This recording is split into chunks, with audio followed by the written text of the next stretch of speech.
Live from Fargo and serving you on TV, online, and on the go, this is Valley News Live at 5. The presidential election is just 1 week away, but some are searching for ways to change their vote. Minnesota is one of the handful of states allowing that to happen. Valley News Team's Kelly Hubbard explains how. Election day is nearing, and more than 64 million Americans have already voted, some of which are going back on who they want to win for president. Can I change my vote is strongly trending on Google, which has jumped nearly 500% between Monday and Tuesday in the United States, according to an article by Newsweek. In the past week, North Dakota ranking number 3 on the charts for the search, Minnesota ranking number 5. Minnesota officials saying as long as your absentee ballot wasn't counted by election officials, you could have cast a ballot for another opponent in person by voting in your polling place 2 weeks before the election. By October 20th, you would have had to cancel your ballot, contact the local election office, and submit a new mail-in ballot. With the proliferation of information and rumor, I can see it being both good and bad. Aaron Harrington from Mapleton says if he lived on the Minnesota side, he would consider changing his ballot if he found out his vote did something he didn't agree with. You want your leaders to, set a good example for the rest of us. However, the Clay County Courthouse told me there's a slim chance they haven't already opened your absentee ballot, meaning it may be too late to change your mind. Officials say if you vote in person, you can't go back either. In the FM area, Kelly Hubbard, Valley News Live. Officials in Clay County say one person has changed their vote so far. For more information on polling times and locations, go to our VNL News app and click on this story. A man accused of killing his ex-girlfriend and allegedly starting a fire to cover it up is now slated to go to trial. 44-year-old Sheldon Davis is charged with 1 count of murder, arson, and endangering by fire in the death of 52-year-old Denise Anderson.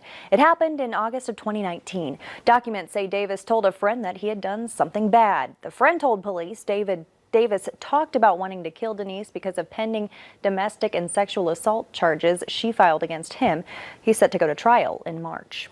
Well, to the forecast tonight, Halloween is still looking good, but tomorrow may be a right nice day on its own. Here's Hutch with the latest.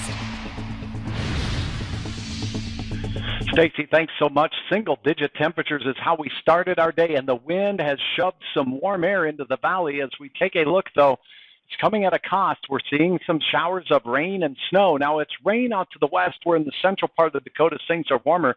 Notice that band of snow stretching up and down the Red River Valley right now, heading into western portions of Minnesota. So a few flakes flying from this, but we've been watching cameras pretty closely. I'm not seeing any real heavy activity out there, and it's gusty. That's the one thing we do know. Gusts are over 30 miles per hour at times. They're from the south, but out to the west where things are warming up, those winds are shifting and becoming westerly. So as we look out to the west on our valley sky cam, I don't see any flakes flying there. Temperatures, look at this, slowly rising tonight on a cloudy night, and it will remain breezy all evening.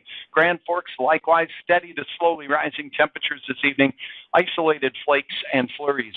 Now, Wednesday, that wind is going to become northerly, so wind is still going to be a factor in your forecast. I'll tell you all about that and our chance of flakes again here in just a few seconds. Yeah, we'll never escape that wind, will we, Hutch, no matter what?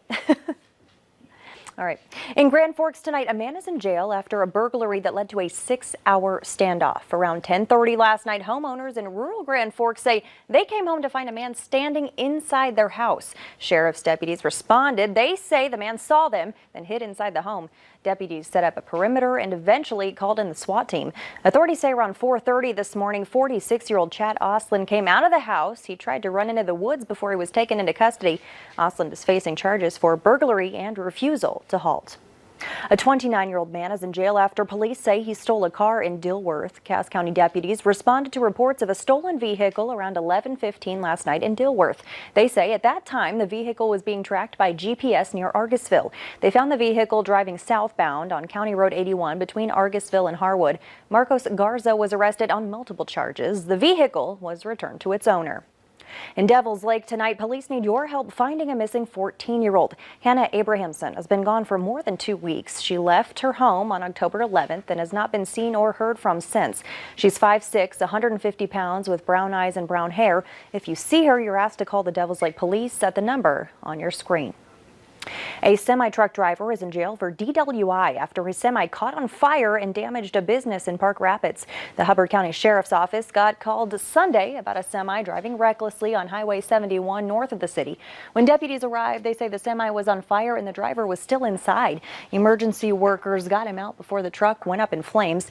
57-year-old Sean Nelson of East Grand Forks was arrested for drunk driving. Deputies say he blew more than twice the legal limit. The semi is a total loss, and a nearby business has fire damage.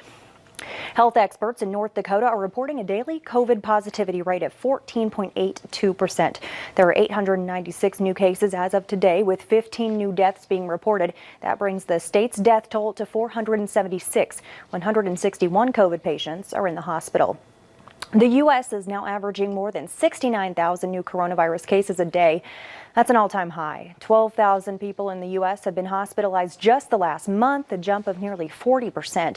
David Bignod spoke with frontline doctors in 3 states where cases are surging.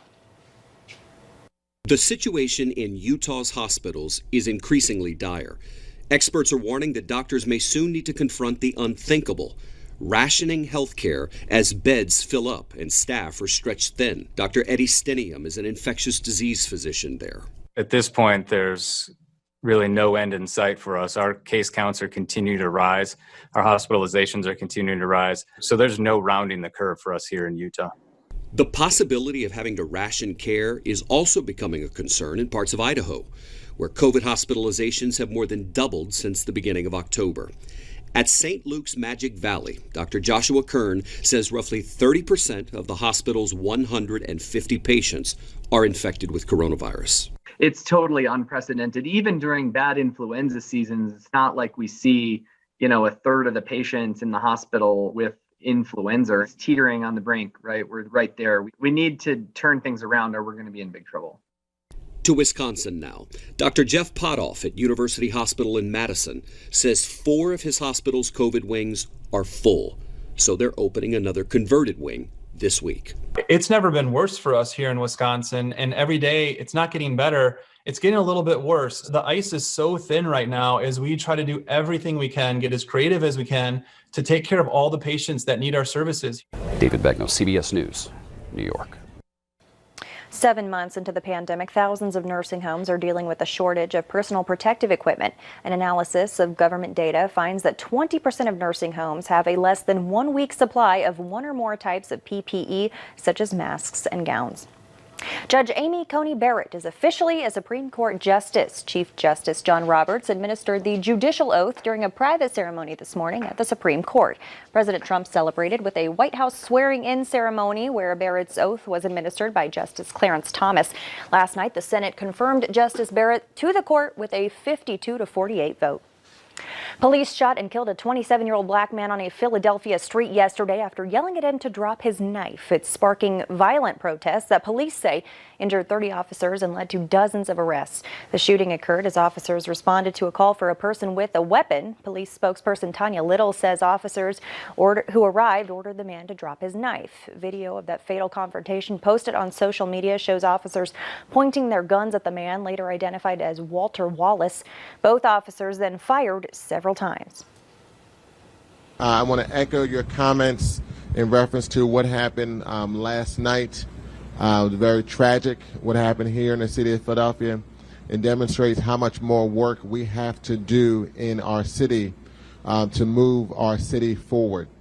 And the way we do that is by engaging and exercising your right to vote. Hundreds of people took to the streets to protest the shooting overnight. Well, as election mail is ramping up, USPS is slowing down. Next, what you're supposed to do if you haven't already dropped your ballot in the mail. Clouds and wind ushering in some warmer temperatures out to the west. It's in the 50s in Minot. Your hour-by-hour forecast shows that warming trend continues, but still some wiggles to worry about. Details next.